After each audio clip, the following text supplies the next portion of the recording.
You're sitting at that table. You know the exact one. Maybe it's a conference room at work. Maybe it's a crowded restaurant with people you actually call your friends. The lighting is a bit too bright, and everything seems perfectly normal. You're in the middle of speaking. You're sharing an idea you deeply care about, or maybe you are just trying to set a completely reasonable boundary. And then it happens. Someone sitting across from you cuts you off. They don't just interrupt, they drop a subtle, perfectly timed joke at your expense. The table erupts in laughter. The spotlight shifts off you and onto them. Notice what happens inside your body in that exact fraction of a second. Your stomach drops. A hot, tight knot forms right in the center of your chest. Your jaw clenches, but your lips, almost against your own will, pull back into a polite, accommodating smile. You laugh along with them. You nod. You shrink yourself down to fit into the tiny little box they just built for you. You don't say a single word in your own defense. You swallow the disrespect like a bitter pill you are simply forced to take. Later that night, lying in bed staring at the ceiling, playing the scenario over and over again, you tell yourself a story. You tell yourself that you took the high road. You convince yourself that holding your tongue was an act of moral superiority. Pause for a second. Stop lying to yourself. You didn't stay quiet because you're a good person. You stayed quiet because you are harmless. You completely lack the capacity to be dangerous. And this is exactly why you need to become a monster, then learn to control it. Because right now, you aren't controlling anything. Your peace isn't a conscious choice. It's just a tragic symptom of your inability to fight back. Let's look at another moment. You're standing in your living room.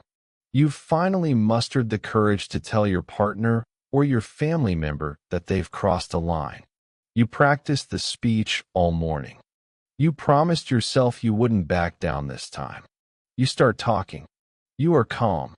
But the moment the words leave your mouth, their eyes narrow. Their voice gets louder. They don't apologize. Instead, they escalate. They instantly bring up something you did 6 months ago, stepping into your physical space, raising the temperature of the room until the air feels completely unbreathable. What do? You panic. Your nervous system floods with cortisol. The absolute terror of genuine confrontation paralyzes you. So, you start backpedaling. You soften your tone. You apologize for even bringing it up. You sacrifice your own reality just to make the screaming stop. You think you are keeping the peace. Wrong. You are surrendering your territory. You are signaling to the world that if they push you an inch, you will instinctively collapse. To actually choose peace, you first have to be capable of absolute destruction. You have to become a monster, then learn to control it. A sword kept in its sheath is a symbol of disciplined power. But you're showing up to a battlefield empty-handed, calling yourself a pacifist. That's not morality. That's cowardice masquerading as virtue. And until you realize that your harmlessness is exactly what makes you a magnet for disrespect, nothing is ever going to change. It starts before you even realize it's happening. You're at your desk, packing up your things. It's been a long day. You're exhausted. You've put in your hours, you've done your job, and you are finally ready to go home. You have plans. You have a life waiting for you outside these walls. And then your boss, or that one coworker who always seems to need a favor, casually strolls over to your desk. They drop a stack of files or a last-minute project right in front of you. They don't ask if you have time. They don't respect that your day is done. They just smile that entitled little smile and say, "Hey, I really need you to handle this by tomorrow morning." What do? You do? You don't look them in the eye and say no. You don't assert your boundary. You don't become a monster and demand the respect your time actually deserves. Instead, your chest tightens. You look at the clock. You look at the door. And then you sit back down. You force a polite, strained smile and say, "Sure, no problem." But it is a problem. You just taught them exactly how to treat you.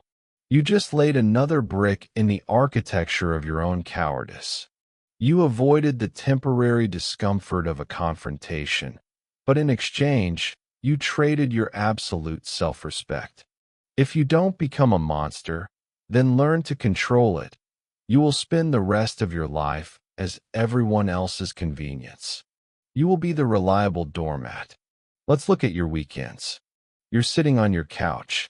Your phone buzzes. It's that friend. The one who only calls when they need to vent, or when they need a favor, or when they want to drag you to an event you absolutely despise. You stare at the screen. You feel a heavy, sinking dread in your stomach.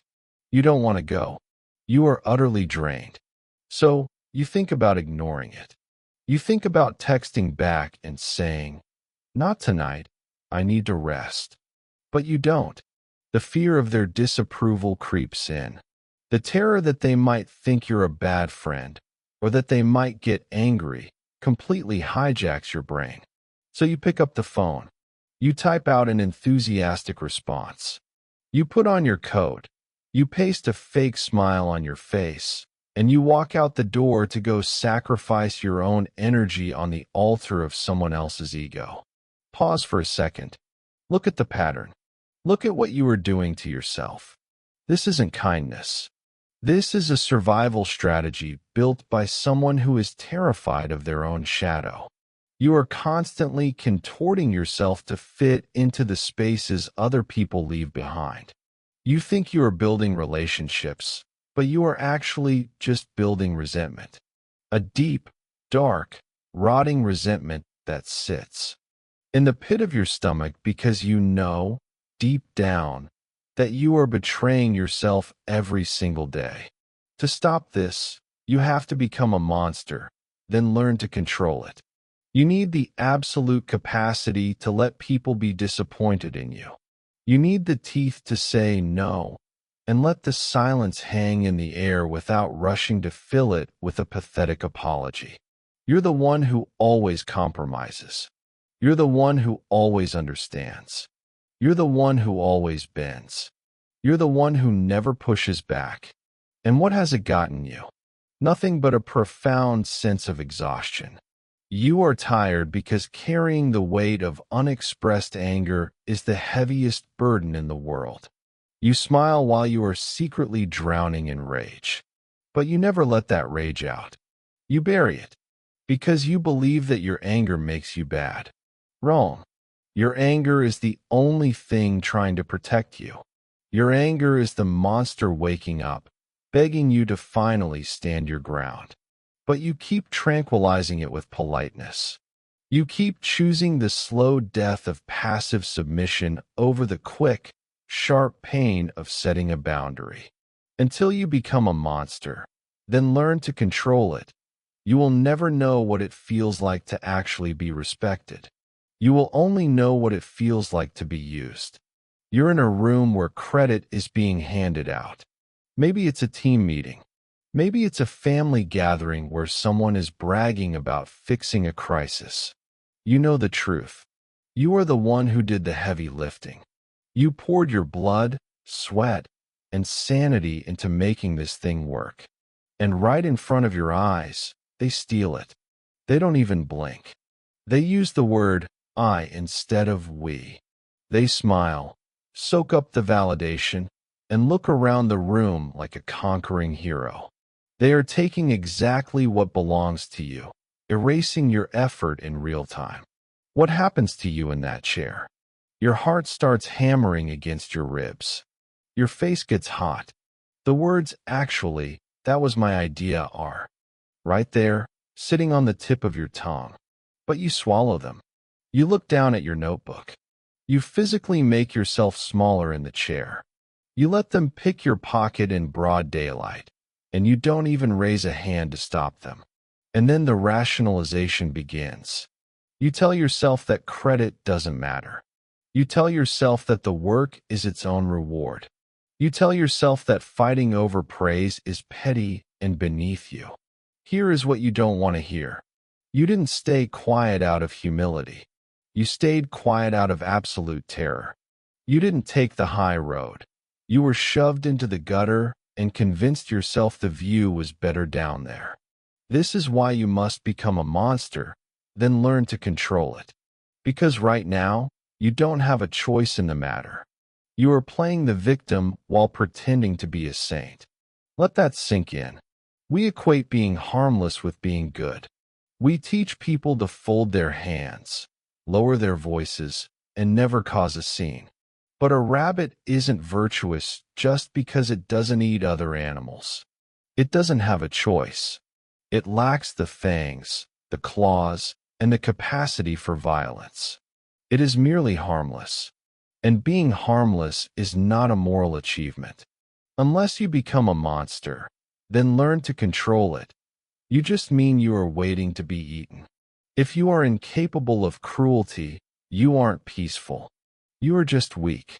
And the people around you, the manipulators, the takers, they smell that weakness on you like blood in the water.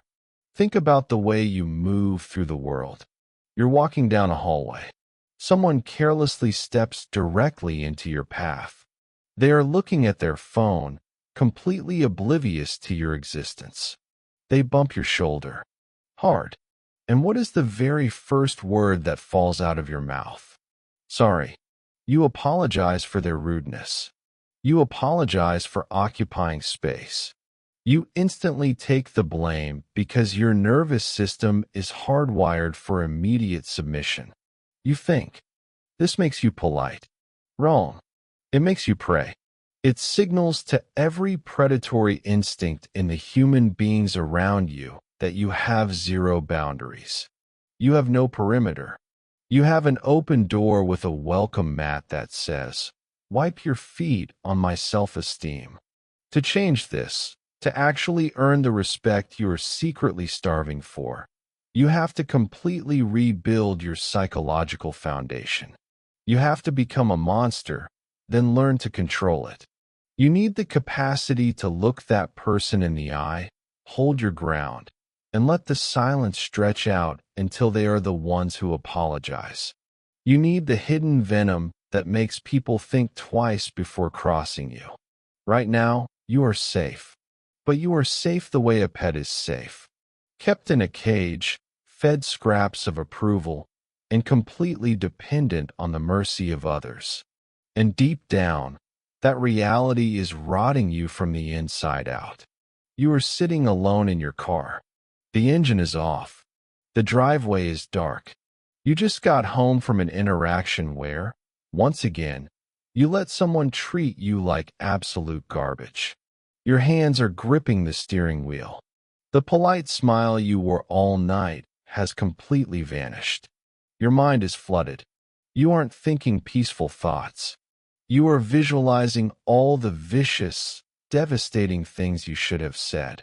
You are imagining tearing them apart, humiliating them the exact way they humiliated you. You feel a surge of pure, violent energy hot in your chest. And then, what do? You instantly feel guilty. You shake your head, trying to clear the thoughts. You whisper to yourself, no, I'm not that kind of person. You shove that dark energy as deep down inside yourself as it will go. But to truly survive this world, you must become a monster, then learn to control it. Right now, you are merely repressing it. The psychologist Carl Jung had a name for that dark energy. He called it the shadow. The shadow is every single part of yourself that you have labeled unacceptable. Your aggression, your capacity for cruelty, your selfishness, your absolute desire for power. You spend your entire life trying to amputate these traits because society told you that good people don't have them. But Jung knew the uncomfortable truth. Amputating your darkness doesn't make you good. It makes you fractured. It makes you weak. When you refuse to acknowledge your shadow, those traits don't magically disappear. They just go down to the basement of your psyche and start lifting weights. This is exactly why you must become a monster, then learn to control it. Because right now, you are pretending the monster doesn't exist, which means it is operating without your supervision. Look at how this actually plays out in your life. Your partner asks you to do something completely unreasonable. You say yes, because you always say yes. But you are seething inside. So, you don't argue. Instead, you give them the silent treatment for 3 days. You slam cabinet doors. You cross your arms while aggressively insisting, "I'm fine," when they ask what's wrong. Stop. You think you are being the bigger person because you didn't yell. Wrong. You are still acting out your aggression, but you are doing it like a coward. You are poisoning the well instead of drawing a sword. You leak venom because you are too terrified to show your fangs. Jung taught that unless you pass through the inferno of your passions, you never truly overcome them. Until you step into the fire, until you become a monster, then learn to control it, you will just be a toxic, passive-aggressive victim manipulating people from the bottom up. True morality is not the absence of darkness. It is the absolute mastery of it. Think about a highly trained guard dog. That animal isn't valuable because it's a harmless puppy that rolls over for strangers. It is valuable because it possesses the physical power to shatter a bone, yet has the profound discipline to sit perfectly still at its master's feet until commanded. It is incredibly dangerous, but it is completely controlled. You completely lack that capacity. Because you cannot cause damage, your peace is completely meaningless. It is an illusion. It is a ceasefire dictated entirely by the people walking all over you. To become genuinely good, to earn real respect, you must first recognize your own capacity for absolute ruthlessness. You must integrate that shadow. You must become a monster, then learn to control it. Otherwise, you are just a sheep telling yourself that grazing is a noble moral choice, completely blind to the wolves circling the field. You're on the phone. It's the 3rd time this month they've asked for a bailout. Financial, emotional, whatever the currency of the day is. You are sitting on the edge of your bed, listening to their exhausting sob story. You know exactly what is happening. You can feel the manipulation creeping through the receiver. And what do? You don't hang up. You don't tell them to figure it out themselves. Instead, you let out a heavy sigh. You open your banking app, or you cancel your own plans, and you rush in to rescue them. Again, you tell yourself you're loyal. You wear your exhaustion like a badge of honor. Here is what you don't want to hear. You aren't doing this because you are generous. You do it because there is a massive psychological payoff to playing weak. When you refuse to become a monster, then learn to control it, you get a secret reward. The reward is absolute victimhood. If you are always the helpless doormat, nothing is ever your fault. You get to complain. You get to be the righteous martyr. You get to silently judge everyone else for taking advantage of your goodness. Pause for a second. You are actively choosing this pain because it is infinitely easier than taking responsibility. If you actually stand up, you have to defend your boundaries. You become responsible for the friction in the room. If you say no, you face their anger and withdrawal. By staying harmless, you keep your hands clean. You stay completely innocent. But this addiction to innocence is destroying you. To break it, you have to trade comfortable victimhood for the heavy burden of power.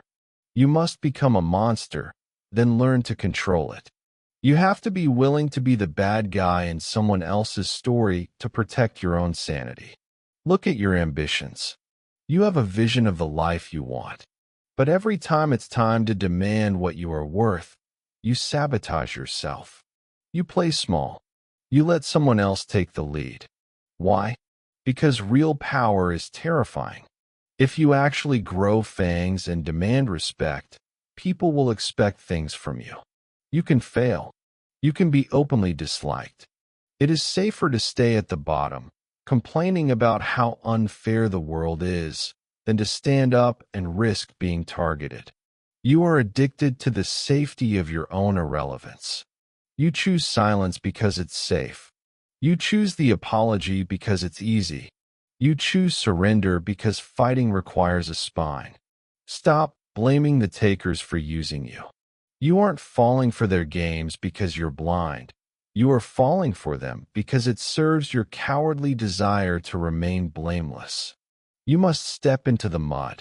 You must get your hands dirty. You have to become a monster, then learn to control it. Because right now, your innocence is just an excuse to avoid living. Let's talk about what this actually looks like in the real world. We will call this phase the calibration of consequence. You think being dangerous means screaming, throwing things, or becoming the toxic, abusive person you currently despise. Wrong. Weak people yell. Weak people throw emotional tantrums because they have absolutely no real leverage. True power is terrifyingly quiet.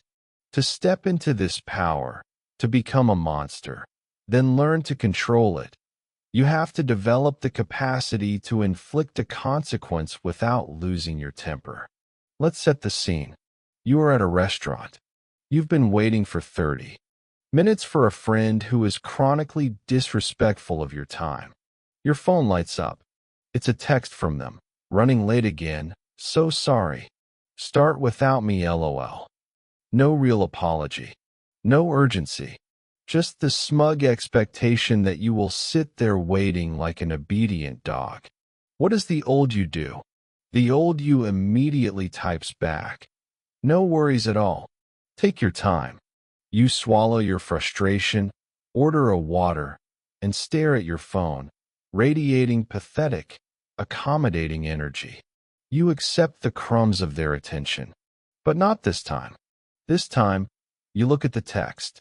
You feel the familiar, desperate urge to be accommodating rising in your throat, and you aggressively swallow it. You don't reply. You politely signal the waiter, pay for your drink, stand up, and leave the restaurant. You go enjoy your own day. You don't send a long, dramatic paragraph explaining how hurt you are. You simply remove your access. You become a monster, then learn to control it by letting your sudden, silent absence be the devastating consequence.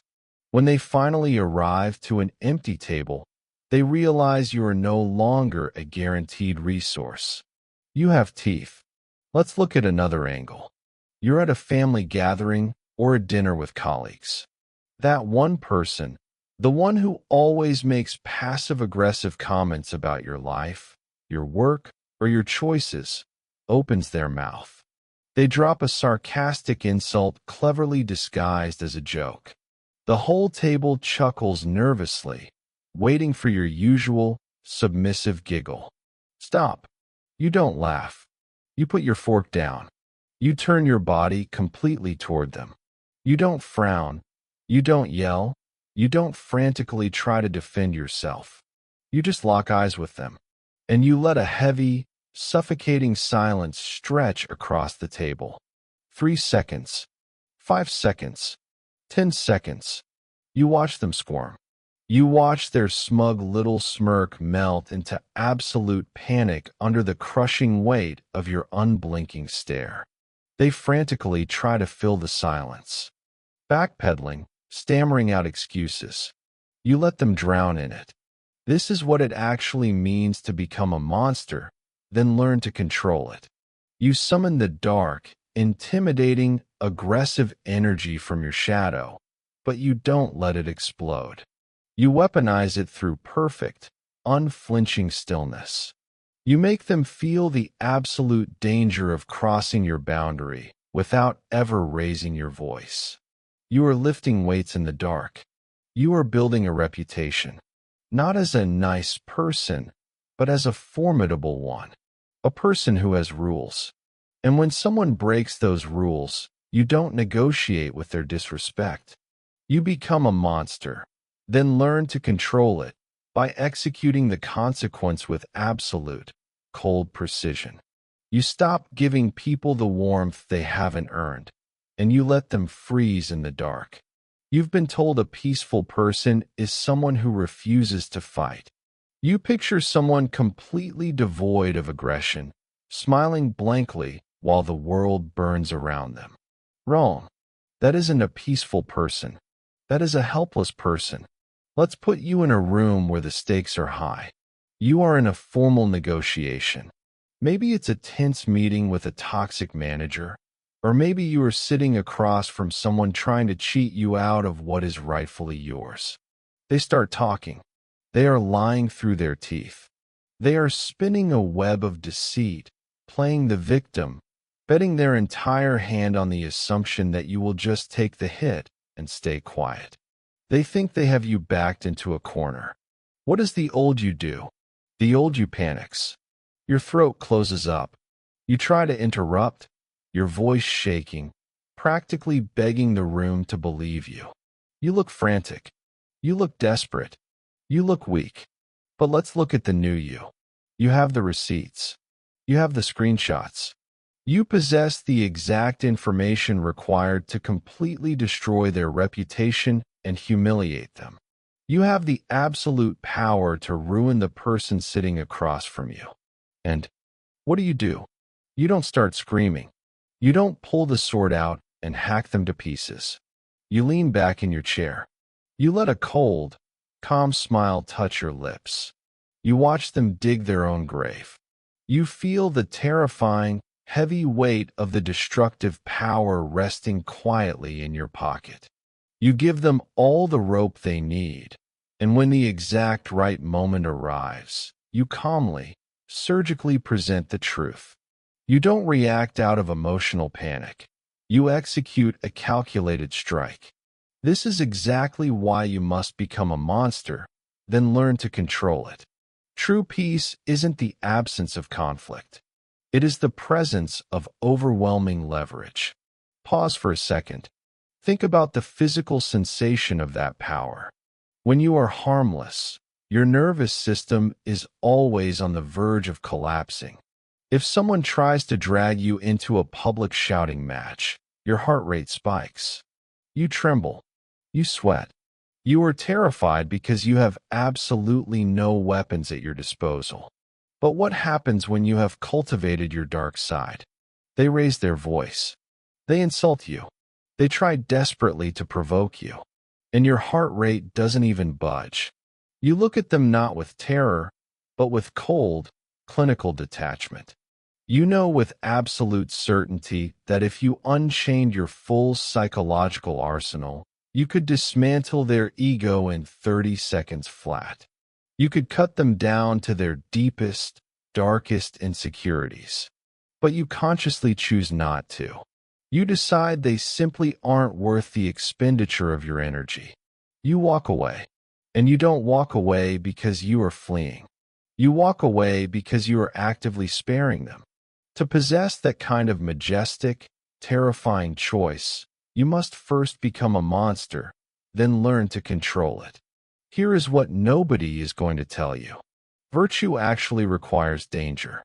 If you are fundamentally incapable of doing harm, your kindness is completely meaningless.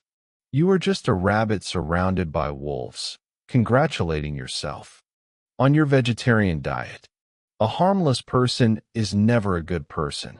A good person is a very dangerous person who has it under absolute, voluntary control. You have spent your entire life trying to be the harmless rabbit, and it has brought you nothing but disrespect and exhaustion. You must become a monster, then learn to control it, because the world does not respect the open hand of a weakling. It only respects the sheathed sword. You think you've successfully buried it. You think because you smile, because you nod, because you swallow the anger, that the anger just magically disappears. Wrong. Energy doesn't vanish. It mutates. When you refuse to become a monster, then learn to control it, that repressed darkness ferments. It turns into absolute venom. And whether you want to admit it or not, it is leaking out of you every single day. Let's look at your home life. You are living with a partner or a roommate who consistently crosses a line. They don't pull their weight. They ignore your needs. It has been bothering you for weeks, eating away at your peace of mind. But instead of looking them in the eye and demanding a standard of respect, what do? You clean up their mess yourself. But you don't just clean it. You clean it aggressively. You slam the cabinet doors. You wash the dishes with unnecessary violence. You let out loud, theatrical sighs. You give them the silent treatment when they ask how your day was, forcing them to guess what they did wrong. You punish them entirely from the shadows. You think you are keeping the peace by avoiding a direct argument. Here is what you don't want to hear. You are actually being incredibly toxic. You are acting out your aggression like a coward. You are manipulating the emotional temperature of the room because you are too terrified to just state your boundary out loud. This is exactly why you must become a monster, then learn to control it. Because right now, the monster is controlling you. It is operating entirely behind your back, making you petty, vindictive, and thoroughly unpleasant to be around. And then there are the explosions. You know exactly what I'm talking about. You spend months swallowing disrespect at work. You spend weeks taking the blame for things that aren't your fault. You pack all of that humiliation down into a tight, pressurized little box in your chest. And then, one random Tuesday, you are running errands. Someone slightly cuts you off in traffic. Or a customer service worker makes a tiny, completely insignificant mistake. And you absolutely lose your mind. Your vision goes red. You scream. You curse. You unleash a tidal wave of disproportionate rage on a complete stranger over an incredibly minor inconvenience. Your reaction doesn't match the situation at all. You look completely unhinged. Why? Because you aren't actually yelling at the stranger. You are yelling at your boss. You are yelling at your partner. You are screaming at every single person who ever made you feel small. And you are taking it out on a safe target who you know can't really fight back. Stop. Look at yourself in that exact moment. Is that virtue? Is that what a peaceful person does? No. That is the devastating consequence of a weak person who refused to intentionally become a monster, then learn to control it. Your repressed shadow is breaking out of its cage and attacking civilians. When you deny your capacity for darkness, it rots you from the inside out. It makes you deeply unsafe to trust because nobody ever really knows where they stand with you. They just feel the cold resentment radiating off your skin. You smile politely to their face, but you secretly despise them. To cure this sickness, you have to bring the darkness up into the conscious light. You have to stop playing the role of the innocent, battered victim. You must consciously become a monster, then learn to control it. Because an unacknowledged monster never sleeps. It just waits for the perfect moment to completely sabotage your life. You know exactly who it is. The person who takes and takes and takes. You are sitting across from them right now. They make the unreasonable demand. They ask for the favor you absolutely cannot afford to give. And this time, you actually see it happening. You see the manipulation clearly. You feel the exact moment the trap snaps shut. So what do? You look them right in the eye, and you willingly step into the cage. You lock the door behind you. You force a smile and say, "Sure, I can do that." Stop pointing the finger at them. Look in the mirror. Look at your own hands. You are the one holding the key. You are choosing this. Nobody is forcing you to pick up the phone. Nobody is holding a gun to your head to make you apologize. You are actively volunteering to be the doormat. To escape, you have to become a monster, then learn to control it. Right now, your biggest enemy isn't the person sitting across from you. It is the coward living inside your own skin.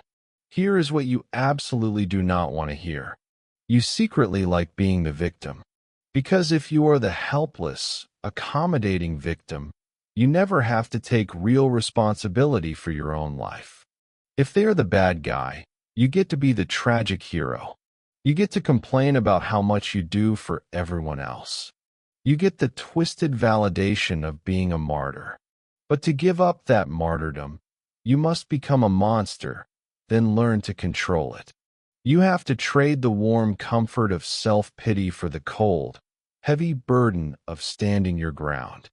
Think about the future if you don't change. Fast forward 10 years. You are still sitting in that exact same chair. You are infinitely more exhausted. The resentment has calcified.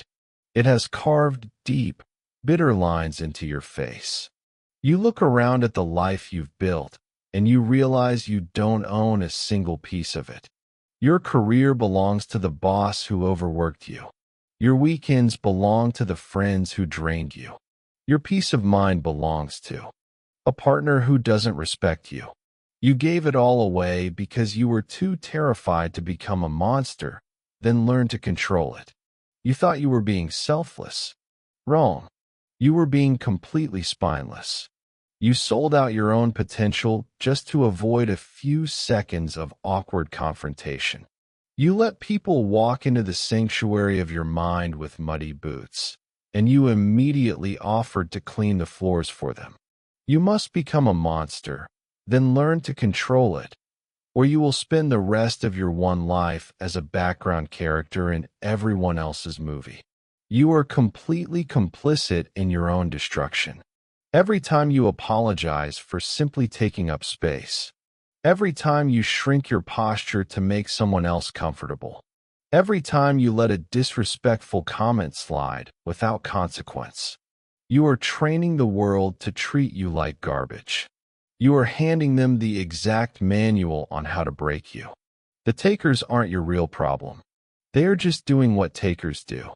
The problem is that you are walking into the jungle unarmed, loudly declaring that you don't believe in violence. To survive, you don't need to be a saint. You need to become a monster, then learn to control it. You need to finally take absolute responsibility for protecting the territory of your own life. You wake up tomorrow morning. The alarm goes off, and you feel that familiar, heavy dread sitting right in the center of your chest. You get out of bed, you put on your clothes, and you walk back into the exact same life. You walk into the same room with the same people who do not respect you. They drop another heavy, unreasonable expectation right onto your shoulders. They don't ask. They demand. And what do? You smile. You feel your soul rotting just a little bit more. You feel the bitter bile of resentment rising in the back of your throat, and you forcefully swallow it down. You let them take another piece of your finite time on this earth. This is the path of harmlessness. It is a slow, suffocating death where you are buried alive under the weight of everyone else's comfort. You will die angry, exhausted, and completely disrespected. Because nobody respects a doormat. They just wipe their muddy shoes on it and keep walking. If you refuse to become a monster, then learn to control it. This miserable, quiet agony is your absolute, ironclad guarantee. Or you make a different choice. You wake up tomorrow, and you decide that the era of your cowardice is officially over. You walk into that exact same room. The person who always talks over you, the one who always steals your credit, opens their mouth to diminish you. But this time, you don't shrink. You don't fold your hands into your lap. You don't look down at the floor. You hold their gaze. You let the absolute terror of confrontation wash over your nervous system, and instead of drowning in it, you breathe it in like oxygen. You speak your mind with terrifying, undeniable clarity. You set the boundary. You let them be deeply offended. You let them squirm in the discomfort of your newfound spine. You become a monster, then learn to control it. And for the very first time in your entire life, you actually breathe free air. This doesn't happen by accident. It requires surgical, daily precision. Tomorrow, when the manipulator asks for a favor, you do not give them a polite excuse. You don't say you're busy. You don't apologize. You just say no, and you let the heavy silence hang in the air until it absolutely chokes them. When someone insults you disguised as a joke, you don't nervously chuckle to relieve the tension. You stare at them, unblinking, and you calmly say, "Explain what you meant by that." You force them to justify their disrespect in the cold, harsh light of day. You have to actively build this capacity for friction. You must become a monster, then learn to control it by intentionally stepping into the fire of their disapproval and refusing to burn. Here is the final, uncomfortable truth. The world is not divided into good people and bad people. It is divided into those who have absolute power over their own boundaries, and those who are continuously consumed by the power of others. Innocence is a complete illusion. You are either capable of defending your territory, or you are eagerly offering it up for slaughter. You cannot be truly kind unless you have the absolute capacity for cruelty. A sheathed sword is a moral choice. An empty scabbard is just a tragedy waiting to happen. To actually be a force for good, you must become a monster, then learn to control it. So, look at your hands. Look at the life you have allowed other people to carelessly carve out of your own flesh. You are standing at the edge of the abyss. Behind you is a lifetime of polite submission, hidden rage, and absolute, crushing exhaustion. In front of you is the terrifying, beautiful burden of real power. You can't have both. You have to make a choice. Stay harmless and get eaten alive, or grow your fangs, sheath your sword, and finally demand the respect you deserve. The cage door is wide open. Are you going to walk out, or are you going to sit back down and apologize for breathing?